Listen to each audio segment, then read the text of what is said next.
I've been given the task of explaining and exploring why God might have chosen Mary to be the mother of Jesus.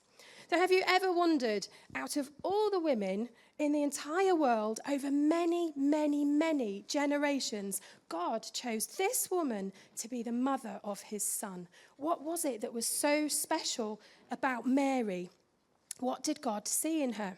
And I hope lots of you grown-ups have managed to get hold of a copy of Dr. Amy's book, Mary's Voice, ready to read with the daily devotions together as a church. And if you haven't got one and you fancy one, I think you've still got time and you can order it and just catch up on a couple of days. And if anybody wants this one, it's going free because I've read it, but it's full of my scribbles. Because even the title of this book is brilliant, because there's truth in it. Mary had a voice, and a lot of what she said is recorded in the book of Luke in the Bible. So, out of interest, and this is just an out of interest question, I'm not picking on anyone, it's an out of interest, hands up if anyone thinks they can confidently quote something that Jesus said in the Bible. Yeah, we've got lots of hands up. Lots of things might come to mind, like I am the way and the truth and the life, and come to me all who are weary. There's lots of things that come up, isn't there? Now, hands up again, out of interest, who can confidently quote something that Mary, the mother of Jesus, said from the Bible? No, I can because I read the book, and there's some hands up, so well done. But it's a bit harder, isn't it? In the introduction of Dr. Amy's book, she looks at the misconception that Mary didn't have a lot to say and why traditionally she isn't given much of a voice. And this reminded me about something that happened a few years ago. So lots of you know that I look after children, and a few years ago I was looking after a little girl who was in her first year of primary school. Now, this little girl had had quite a lot of sad and difficult things happen around her before she came to live with me, and she was quite emotional a lot of the time.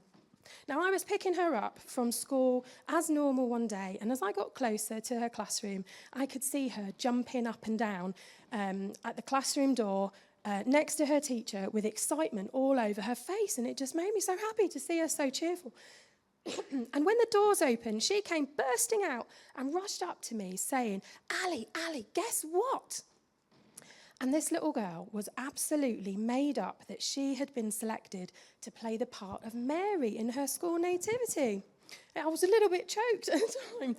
And for the next week, she developed this special skill of weaving and navigating every conversation around with pretty much anyone who would listen to her about the fact that she had this starring role of Mary in her school nativity.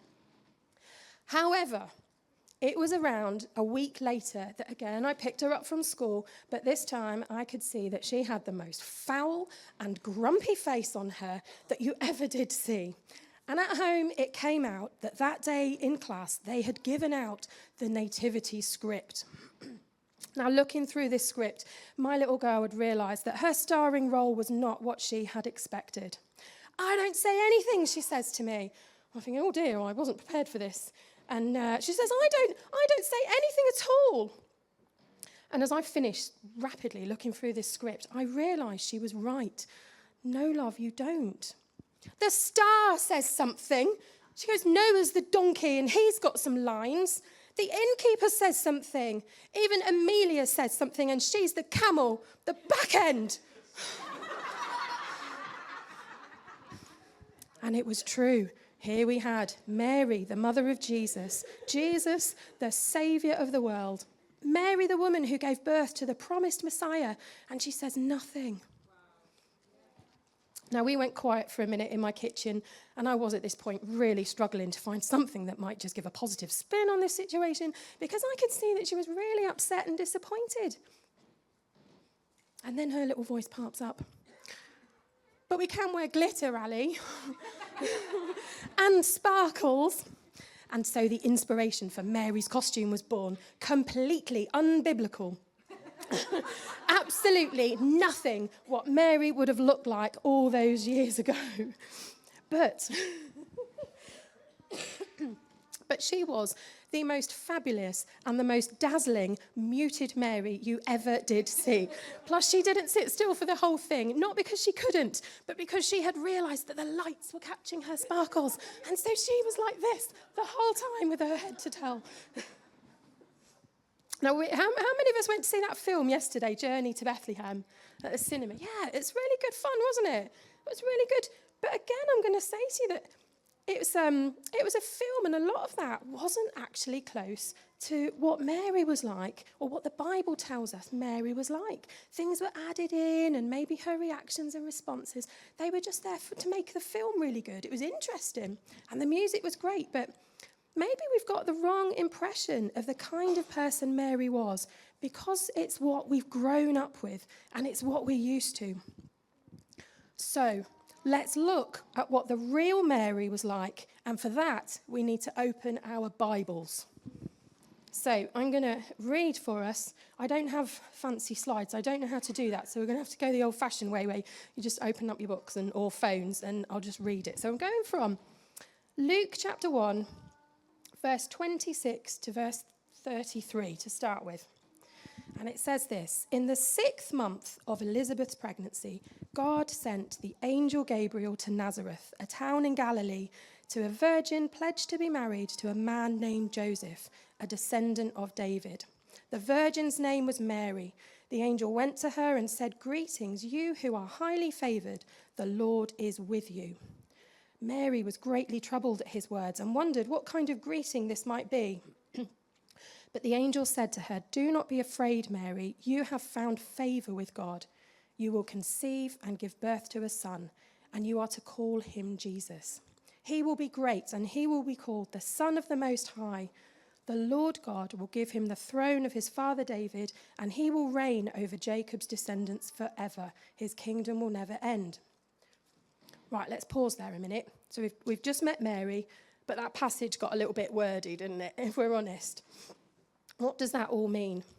I think it will help us if we think for a minute about what kind of life Mary had and what was going on around her, just to give a bit of historical context, because I like to be able to picture the person I'm reading about and just try and imagine. It helps me to make the Bible real and not just think of it as a story. So when we meet Mary here, she is a young woman. Now, she's just a girl, really. In the time that Mary lived, it was expected that girls would become betrothed, which means they get engaged to be married between the ages of about 11 and 14 years old. And we read in this Bible passage just then that Mary was preparing to be married to a man named Joseph. We read that Mary lives in Nazareth. And we think, oh, yeah, we've heard of Nazareth. That's in the Nativity. Well, what was it like to live in Nazareth? You see, Nazareth had this reputation of being a poor region in northern Israel, and people who lived in Nazareth generally didn't have much money, and it wasn't a place that attracted many visitors. In fact, outside of Israel, hardly anyone had even heard of Nazareth, which is why the writers of the Bible always added a little bit extra, a town in Galilee, so that people had half a chance of knowing where this place even was.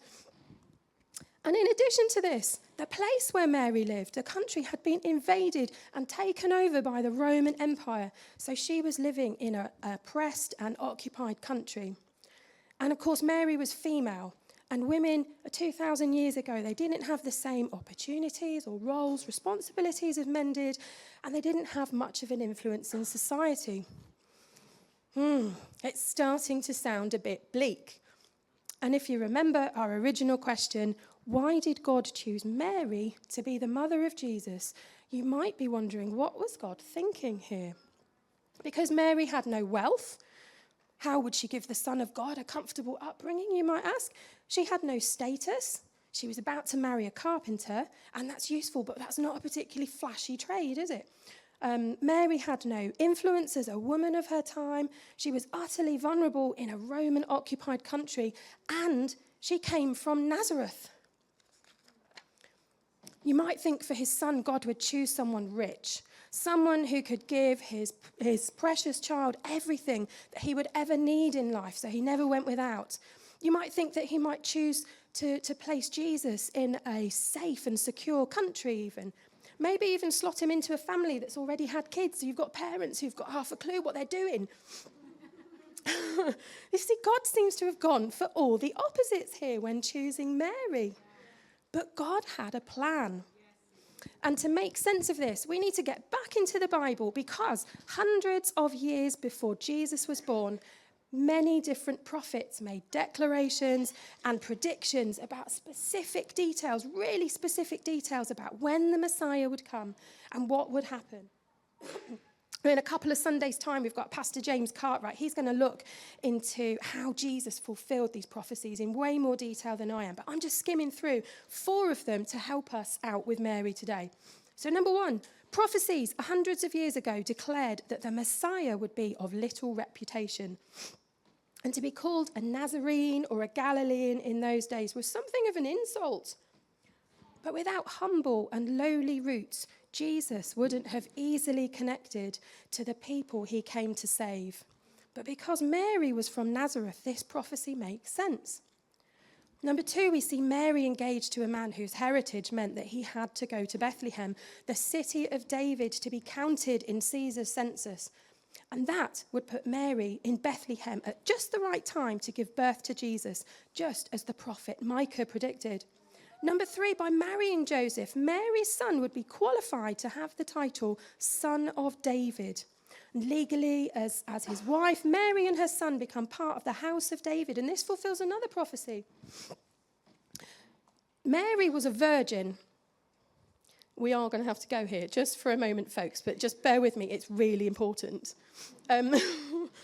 Mary was not yet married, and that means that when the angel visited her, she had not been physically intimate with her husband. Therefore, it was not possible for her to become pregnant in the normal way. Are we okay? We're all right. There is a bit more. Hang on. We also know that Mary had a good reputation and that she was morally pure. So we can take from this that she had not had any other Rudy-Nudies with any other man either. And we're out the other side. Okay.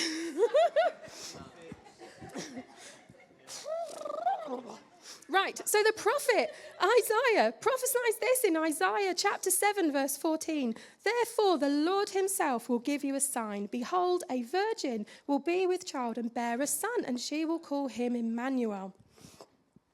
You see, Mary couldn't have been a woman who was already married, or the world would say that Jesus had an earthly father.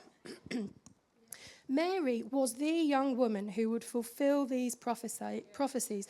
And by choosing Mary, God shows us how he can use the most lowly and humble to accomplish his purpose and plans. Oh, we can breathe again, can't we? It's starting to make a bit more sense. So now that we understand a bit about Mary's background, we can look at what God saw in Mary's character.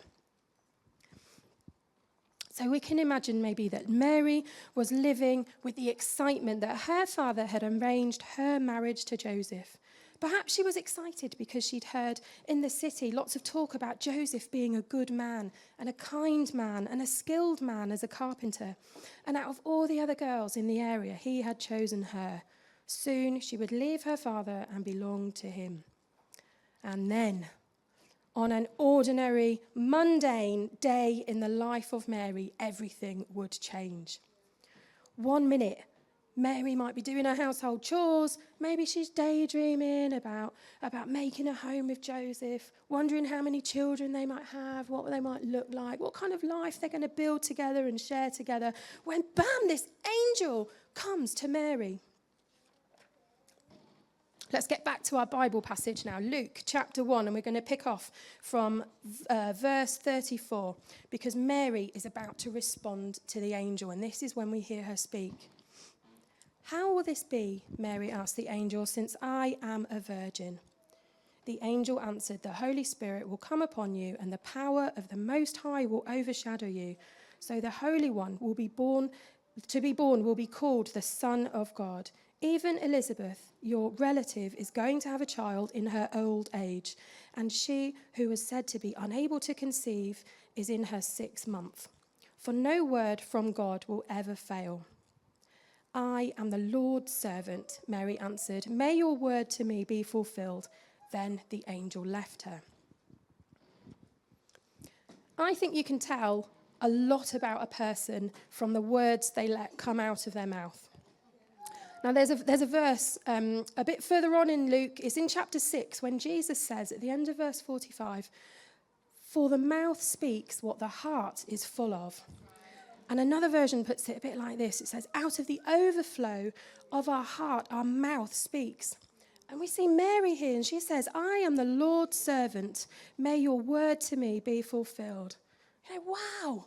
Mary knew her position before God. She identifies herself as the Lord's servant. She says, "This is who I am, Mary, God's servant." Now, this young teenage girl had absolutely no identity crisis whatsoever. She knew who she was and she knew whose she was. We see that Mary had a loyal servant's heart. What's interesting to me sometimes is when you read the Bible and you think, what's not in there? Because what's interesting is we don't see Mary questioning Gabriel, "Why me? I think you've got the wrong girl here." You know, we don't see her saying, "I'll stop you right there, angel, because I don't want to do that. Actually, I'm just going to go right ahead and marry Joseph like I planned, and nice to meet you and all that, but you can off it pop." You know, we don't see Mary respond like that at all. And even though Mary would have known that being pregnant and unmarried could risk her losing everything, including Joseph, Mary cooperated with the plan of God upon her life. Mary stood in complete obedience to God. And this is why God's first and perfect choice was Mary. Now, that would be a nice, cosy place to leave it, wouldn't it? Just lovely ending right there. But hang on a minute, Ali. You might hear me say, I hear you ask, how come Mary got away with asking the angel a question, but when Zechariah questioned the same angel, he had his voice taken away for 3.5 months? And you're right, Mary did ask that question. How will this be since I am a virgin? Well, can I suggest to you that Mary was asking this question in faith? You see, this is different. When we ask a question in faith, it's different to questioning God in our unbelief. And when Zechariah was visited by the angel, he was told that his older, barren wife Elizabeth would become pregnant. Zechariah questioned the angel, "How can I be sure that this will happen?" Zechariah's doubt was louder than his faith. Zechariah and Mary, we see two very different responses. See, I think Mary's already invested in this plan when she asks her question, "How will this be since I am a virgin?" I think Mary's asking her question this way, "I'm all in. Now, how's this going to work?" In faith, Mary is thinking ahead and she is starting to problem solve out loud. I'm going to just ask, it's time for the band to come back up, if that's all right. I'm just going to hand over to Liz in a moment just to lead us in a time, just to reflect on some of this at the end.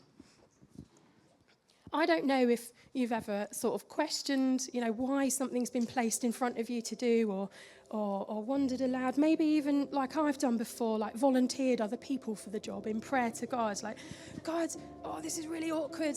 I hate to point this out, but you've made a mistake. I'm not qualified for this. I don't think I'm ready. And remember, God, there's this person who's done it before and they're really good. And this person's done it for years as well and they're brilliant. And God, you may just not have seen, but actually this person's getting really good. I think they'd be amazing." And we pull ourselves away from something that maybe God's got lined up for us. What if, and this is my last question just to think on, what if you are God's first and perfect choice for something he would like to partner with you on? Just like Mary he chose, what if you are God's first and perfect choice?